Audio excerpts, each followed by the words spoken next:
জল্পনার অবসান করতে আসি। আমরা জল্পনা কল্পনায় বিশ্বাস করি না, আমরা বাস্তবে বিশ্বাস করি। আমি স্লোগান দিয়েছিলাম 19 সালে 19 হা 21 সাপ, 19 আমরা হাফ করেছিলাম, 21 সাপ হয়নি, যেটুকু বেঁচে গেছে 26 সাপ। নমস্কার বন্ধুরা, আপনারা দেখছেন পারফেক্ট পলিটিক্স, সাদা বাংলায় রাজনীতির কথা।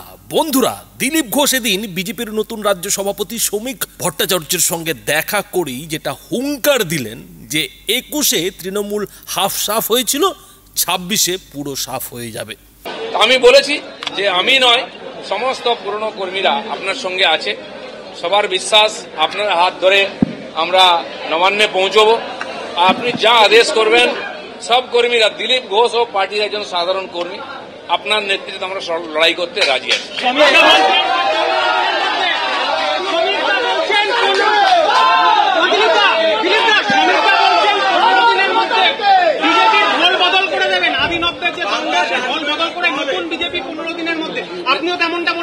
দেখুন, বিজেপি নিরন্তর এগোচ্ছে। আমার নির্বাচনে কিছু ভালো কিছু খারাপ রেজাল্ট হয়েছে। কেন হয়েছে, কি ব্যাপার? আমার ধারণা শ্রমিক দা আমার চেয়ে পুরনো পার্টির, এবং আমার যখন পার্টিতে এন্ট্রি হয়, আমি রাজ্যের সাধারণ সম্পাদক হই, তার আগে উনি রাজ্যের সাধারণ সম্পাদক ছিলেন, এমএলএ ছিলেন। আর সংযোগবশত আমাকে উনি বিধানসভার নেতা হতে ওনার জায়গায় জায়গা দেওয়া হয়, এবং আমিও ওনার জায়গা ধরে হাঁটতে আরম্ভ করি। আমি রাজ্য সভাপতি হই, তারপরে এমএলএ হই, এমপি হই। তো তিনি আমার যে সিনিয়র লিডার, আমার তার প্রতি শ্রদ্ধা আছে। তিনিও বলেছেন সবাইকে নিয়ে কাজ করতে হবে, আপনাকে সময় দিতে হবে। তো এরপরে যেমন যেমন যোজনা তৈরি হবে, পার্টির তরফে আদেশ হবে, আমরা সবাই আছি। আমি সক্রিয় আছি সবসময়, বুথ থেকে রাজ্য অব্দি। বলুন।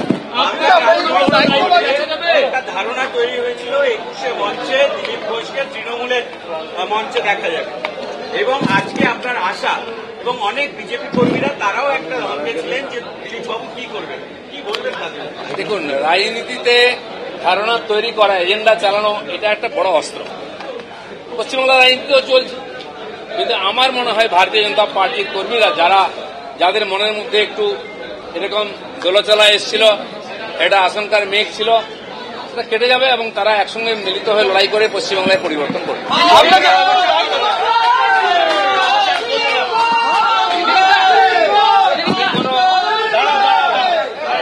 আমি কোন জল্পনার অবসান করতে আসি। আমরা জল্পনা কল্পনায় বিশ্বাস করি না, আমরা বাস্তবে বিশ্বাস করি। আমি স্লোগান দিয়েছিলাম 19 সালে 19 হা 21 সাপ, 19 আমরা হাফ করেছিলাম, 21 সাপ হয়নি, যেটুকু বেঁচে গেছে 26 সাপ। অর্থাৎ শ্রমিক ভট্টাচার্যর সঙ্গে দিলীপ ঘোষ দেখা করার পর একটা জিনিস অন্তত পরিষ্কার হয়ে গেল যে দিলীপ ঘোষ 26-এর যে বিধানসভা নির্বাচনের লড়াই, সেই লড়াইয়ে বিজেপির জন্যই ঝাঁপাবেন। তিনি বিজেপিতেই থাকবেন। তিনি ওই যে মিডিয়াতে নানা রকম খবর আসছে না, যে কখনো তৃণমূলে যোগ দিচ্ছেন, কখনো অন্য দল গড়ছেন, কিন্তু দিলীপ ঘোষ যে বিজেপির লোক সেটা এদিন কিন্তু পরিষ্কার জানিয়ে দিলেন, এবং সেই সঙ্গে এটাও বুঝিয়ে দিলেন যে 26-এর বিধানসভা ভোটে তিনি বিজেপির হয়ে লড়াইয়ে ঝাঁপাবেন। বাড়িতে চুপ করে বসে থাকবেন না, অভিমান করে বাড়িতে তিনি চুপ করে বসে থাকবেন না, তিনি লড়াইয়ে ঝাঁপাবেন। এবং এই যে দিলীপ ঘোষের লড়াইয়ে ঝাঁপানো, মানে একা তো আর দিলীপ ঘোষ লড়াইয়ে ঝাঁপাবেন না, তার একটা অনুগামী রয়েছে, ফ্যান ফলোয়ার্স রয়েছে। তো তাদেরকে নিয়ে পুরোপুরিভাবে 26-এর বিধানসভা ভোটে তৃণমূলের বিরুদ্ধে ঝাঁপানো, এটা তো বিজেপির জন্য দরকার। তা না হলে বিজেপি আবারও সেই একই অবস্থায় মুখ থুবড়ে পড়বে, যেমনটা এর আগে হয়েছে, আদি নব্য দ্বন্দ্ব। তো সেই যে দ্বন্দ্ব, সেই দ্বন্দ্বটাই কিন্তু এদিন শ্রমিক ভট্টাচার্য দিলীপ ঘোষকে ডেকে দিলীপ ঘোষের সঙ্গে দেখা করে কাটানোর চেষ্টা করলেন। আর তারপরেই যেটা দেখা গেল যে দিলীপ ঘোষ শ্রমিক ভট্টাচার্যের সঙ্গে দেখা করে বাইরে বেরিয়ে এসে মিডিয়ার সঙ্গে কথা বলতে গিয়ে তৃণমূল কিংবা তৃণমূল নেত্রী মমতা বন্দ্যোপাধ্যায়ের বিরুদ্ধে যেটা হুঙ্কার দিলেন যে 21-এ হাফ 26-এ সাফ হয়ে যাবে তৃণমূল। কিন্তু প্রশ্ন যেটা উঠছে যে সত্যি সত্যি কি দিলীপ ঘোষ এবং শ্রমিক ভট্টাচার্যের এদিনের যে মোলাকাত, সেই মোলাকাতে বিজেপির মধ্যে যে দ্বন্দ্ব, বিজেপির মধ্যে যে অন্দরের ফাটল, সেটা কি সত্যি জুড়ে গেল, সেটা কি সত্যি মুছে গেল? শ্রমিক ভট্টাচার্য তো দাবি করছেন যে 15 দিনের মধ্যেই নাকি তিনি বিজেপিকে নতুন বিজেপি করে ফেলবেন। মানে এই যে দ্বন্দ্ব আদি নব্য অর্থাৎ শুভেন্দু অধিকারী বনাম দিলীপ ঘোষের দ্বন্দ্ব, সেই দ্বন্দ্ব তিনি ক্ষত সারিয়ে 15 দিনের মধ্যে বিজেপিকে একটা অখণ্ড বিজেপি তৈরি করে ফেলবেন।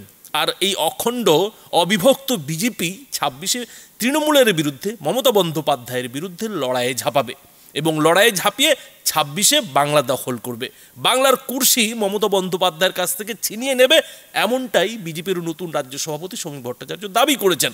আর তার সেই যে দাবি, সেই দাবির ভিত্তিতেই কিন্তু এই ফাটল জোড়া লাগানোর একটা প্রক্রিয়া শুরু হয়ে গেছে। শ্রমিক ভট্টাচার্য দিলীপ ঘোষকে ডেকে তার মান অভিমানের কথা শুনলেন, শুনে যা বলার বললেন। এখন দুজনের মধ্যে তলে তলে কি কথা হলো, ভেতরে কি কথা হলো, সেটা দিলীপ ঘোষ কিংবা শ্রমিক ভট্টাচার্য কেউই মিডিয়ার সামনে সেভাবে প্রকাশ্যে কিছু বলেননি। কিন্তু বুঝে নেওয়া যায় যে এই যে একটা শুভেন্দু অধিকারী বনাম দিলীপ ঘোষের লড়াই, সেই লড়াইটা যাতে অন্তত 2026-এর বিধানসভা ভোটে না দেখা যায়। ভোটে যদি বিজেপি জিতে যায় তারপরে না হয় লড়াই চলতে থাকবে, থাকুক, কিন্তু 26-এর বিধানসভা ভোটের লড়াইটা থাকলে, মানে বিজেপির মধ্যে ফাটলটা থাকলে যে তৃণমূলকে, মমতা বন্দ্যোপাধ্যায়কে এই রাজ্য থেকে সরানো, এ রাজ্যের মুখ্যমন্ত্রিত্বের ক্ষমতা থেকে সরানো যে সম্ভব নয়, সেটা হয়তো শ্রমিক ভট্টাচার্য দিলীপ ঘোষকে বুঝিয়েছেন। কিন্তু কথা যেটা হচ্ছে যে বোঝালেন তো ঠিকই, দিলীপ ঘোষও হয়তো বুঝলেন, কিন্তু আসলে সেই ফাটলটা কি মেটার কোনো ইঙ্গিত পাওয়া গেল? বন্ধুরা, এদিনের ছবি কিন্তু অন্য কথা বলছে। শ্রমিক ভট্টাচার্য যখন দিলীপ ঘোষের সঙ্গে কথা বলছেন এই বিজেপির রাজ্য অফিসে, তখন শুভেন্দু অধিকারীকে দেখা গেল তিনি অন্য একটা জায়গায় কি করছেন, সাংবাদিক সম্মেলন করছেন, সাংবাদিক বৈঠক করছেন, সাংবাদিকদের ডেকে কথা বলছেন। আর সেই যে সাংবাদিক বৈঠক শুভেন্দু অধিকারীর, তার পেছনে তিনি ব্যানারটা লাগালেন এই লিখে যে শুভেন্দু অধিকারী যিনি কিনা এ রাজ্যের অপোজিশন লিডার। সেখানে কিন্তু বিজেপির কোনো ছবি কিংবা বিজেপির কোনো ব্যানার তিনি ব্যবহার করলেন না। আর সময়টা দেখুন, শুভেন্দু অধিকারী তখন সাংবাদিক বৈঠক কিংবা সম্মেলন করছেন যখন দিলীপ ঘোষের সঙ্গে শ্রমিক ভট্টাচার্যর বৈঠক চলছে, এবং বৈঠকের পর দিলীপ ঘোষ বাইরে বেরিয়ে এসে মিডিয়ার সঙ্গে কথা বলছেন। অর্থাৎ একদিকে শুভেন্দু অধিকারী সাংবাদিক বৈঠক করছেন, অন্যদিকে দিলীপ ঘোষও সাংবাদিক বৈঠক করছেন। তো এই যে ছবিটা, এই ছবিটাতেই তো কোথাও যেন পরিষ্কার হয়ে যাচ্ছে যে এখনও দিলীপ ঘোষ বনাম শুভেন্দু অধিকারীর যে লড়াই, সেই লড়াইটা তো চলছে। অর্থাৎ টিভি ক্যামেরায় তো ধরা পড়ে যাচ্ছে যে একদিকে শুভেন্দু অধিকারী সাংবাদিক বৈঠক করছেন, সাংবাদিকদের সঙ্গে কথা বলছেন, উল্টো দিকে দিলীপ ঘোষও সাংবাদিকদের সঙ্গে কথা বলছেন। অর্থাৎ একই দলের বিজেপির দুইজন হেভিওয়েট নেতা দুই দিকে সাংবাদিক বৈঠক করছেন একই সময়ে, একই সঙ্গে। আর এতেই কি দিলীপ বনাম শুভেন্দু অধিকারীর যে লড়াই, যে দ্বন্দ্ব, সেই দ্বন্দ্বটা ফের আরও একবার স্পষ্ট হয়ে গেল না? তাহলে শ্রমিক ভট্টাচার্য এই যে দিলীপ ঘোষের সঙ্গে বৈঠকটা করলেন, সেই বৈঠকের পরে বা সেই বৈঠকের ফলে কি বেরোলো?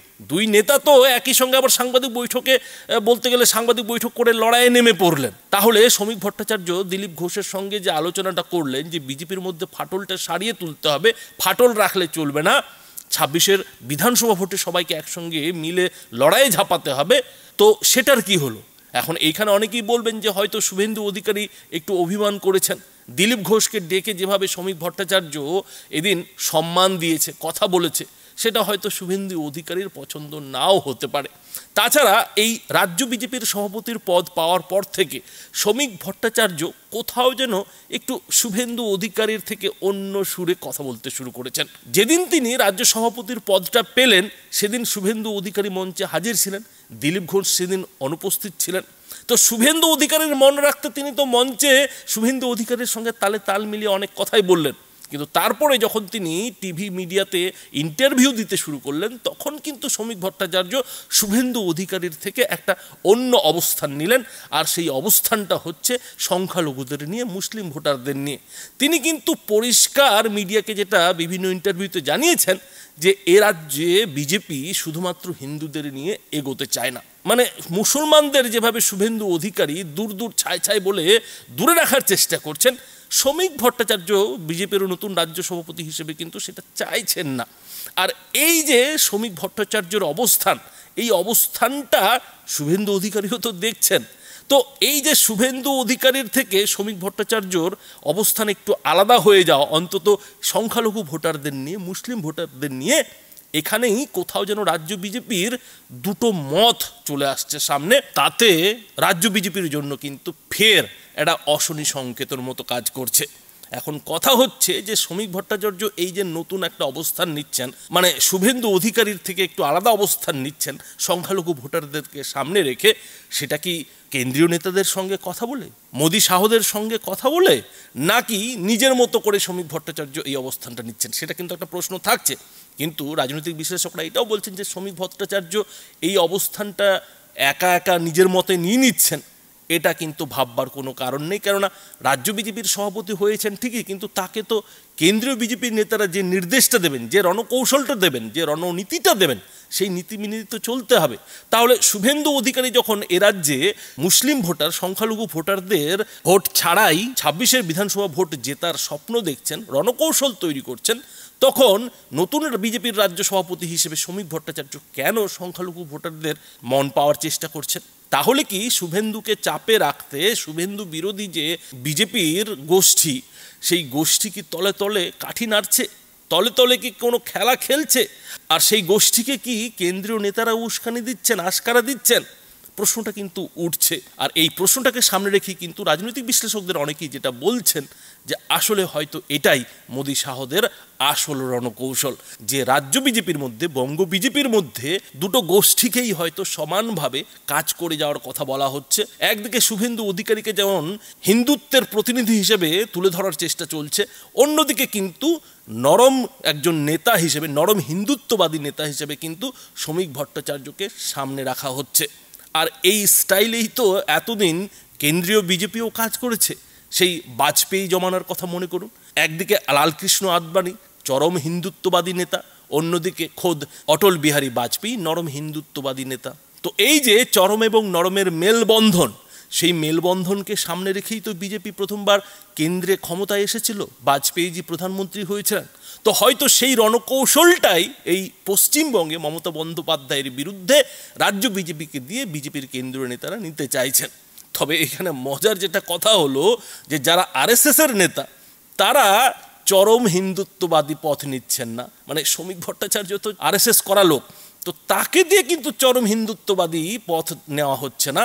তার বদলে বরং শুভেন্দু অধিকারীর মতো নেতা, যিনি কিনা পরে বিজেপিতে জয়েন করেছেন, তাকে কিন্তু চরম হিন্দুত্ববাদী নেতা হিসেবে সামনে রাখা হচ্ছে। তো এই যে বিজেপির খেলা, এটা কি আসলে মমতা বন্দ্যোপাধ্যায়কে গুলিয়ে দেওয়ার জন্য, মমতা বন্দ্যোপাধ্যায়ের মাথাকে ঘুরিয়ে দেওয়ার জন্য, নাকি সত্যি সত্যি বিজেপির মধ্যে যে চোরা স্রোত, যে নব্য বিজেপি এবং আদি বিজেপির মধ্যে দ্বন্দ্ব, শুভেন্দু অধিকারী বনাম দিলীপ ঘোষের দ্বন্দ্ব, সেই দ্বন্দ্ব আগামী দিনেও বজায় থাকবে কোনটা?